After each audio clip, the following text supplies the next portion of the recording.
Hello everybody, this is Yoko My Reactions, and this is going to be my review for My Hero Academia Season 6, Episode 4. It just dropped probably an hour ago, and I got it recorded, and it just finished editing.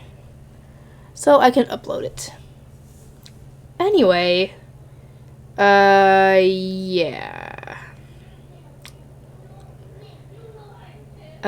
It goes back from the headquarters for the Paranormal Liberation Army to the hospital, and first it's back to what's going on with Hawks, and, well, Dabi is essentially trying to, I guess, burn off his wings, because he did say that his wings will grow back if they are burnt off. But the way it looks, I'm willing to bet that he can't grow those wings back with how much he's using his fire on them. I'll be surprised if he has anything left after that. But apparently, unlike the others, Dabi is not in it for the League or what they stand for or anything. He is following what Stain has said, and that has been a while since anybody's brought that guy up. And I could have sworn that Toga liked Stain as well, so I would think she would be with Dabi on this one, but... Anyway, as for who Dabi is, they don't explicitly come out and say it yet, obviously, but you could see him say it, but you can't hear it. And yeah, like I said, I'll be very surprised if Hawks even has any wings left after this, considering how badly it looks he's getting burned. Anyway,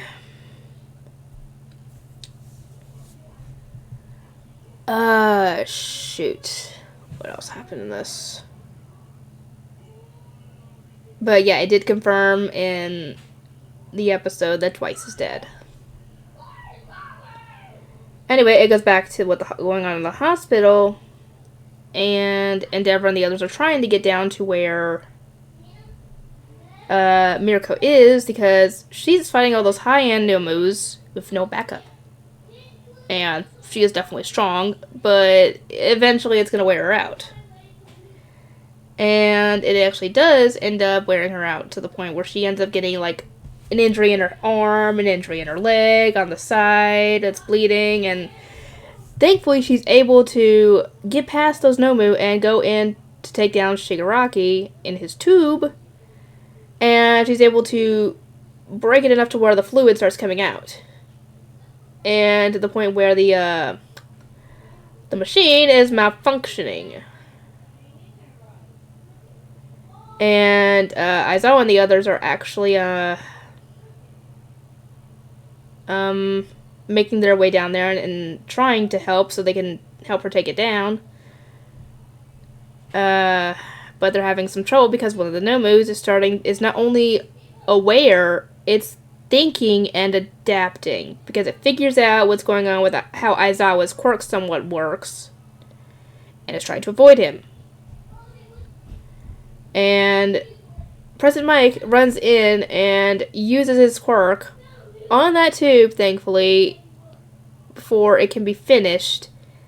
And we find out that apparently he's in a state of suspended animation, and it was supposed to be like electricity. It was supposed to wake him up. But he wasn't done yet. It was like at, 75% or something when he fell out, I guess. And Mike starts dragging this guy along. Not Shigaraki, the doctor. And we come to find out that he does have a quirk. So his chart did lie. And actually, now that I think about it, when Aizawa first used his quirk on him back in episode 1, I think, it did show him aging. So we find out that his quirk allows him to live twice as long as any normal human, but at the cost of not having a lot of physical strength. Which makes sense because apparently he started working with All for One 70 years ago? So how old is this guy at this point? But yeah. Shoot. Apparently when they grabbed President Mike and Aizawa's friend, the one that ended up becoming Kurogiri back then, they were originally after Aizawa. I mean, which makes sense. You'd want to go after someone who has a quirk nullifying quirk.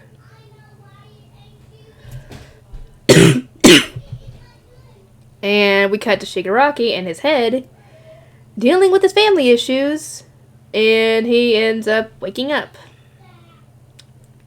As for how complete he is, I don't know. And I am willing to bet, I don't know. I'm just willing to bet that the hero that's still back there with him is probably going to die.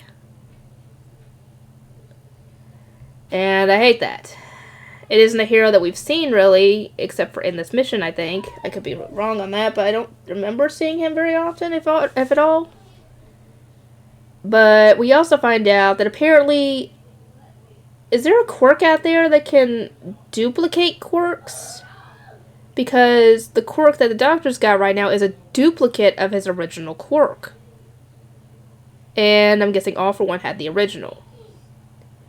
And apparently the guy had predicted his own demise against All Might and had transferred All for One to Shigaraki. And who knows what other quirks he's got given him as well for that. Because All for One had the duplicate quirk and Shigaraki had the original. So what does that mean? Does that mean that he still has the... Does the duplicate quirk have, like, the same amount of power and strength and everything as the original? Or does that diminish over time? It would make sense if it diminished over time because, I mean, being able to create a duplicate quirk like that should have some kind of drawback, or else that would be OP as all get out. And I feel bad for the poor person that All for One took that quirk from. Anyway... But yeah, it should... I'm assuming that's what the drawback is for this quirk, because most of the quirks have some kind of drawback. For example, Tokoyami's quirk, he can't use it really well in the sun. Bakugo can't use his quirk very often because it would hurt him. Ida can't use his quirk too much or else he would jam up and slow down. Todoroki can't use the fire side of his quirk without getting overheated. He can't use the ice side without getting frostbitten. Each quirk has some kind of drawback. But what's the drawback for the duplicate quirk? Or duplicate quirk? Is it that the quirk would lose power over time and essentially disappear? Or... I don't know. Anyway, I hope you guys are excited for more. We'll have to wait till next week for the next one. And I think we'll have to wait till tomorrow before we get the next Welcome to Demon School of Rimmakun episode. Maybe. Anyway, I'll see you guys next time.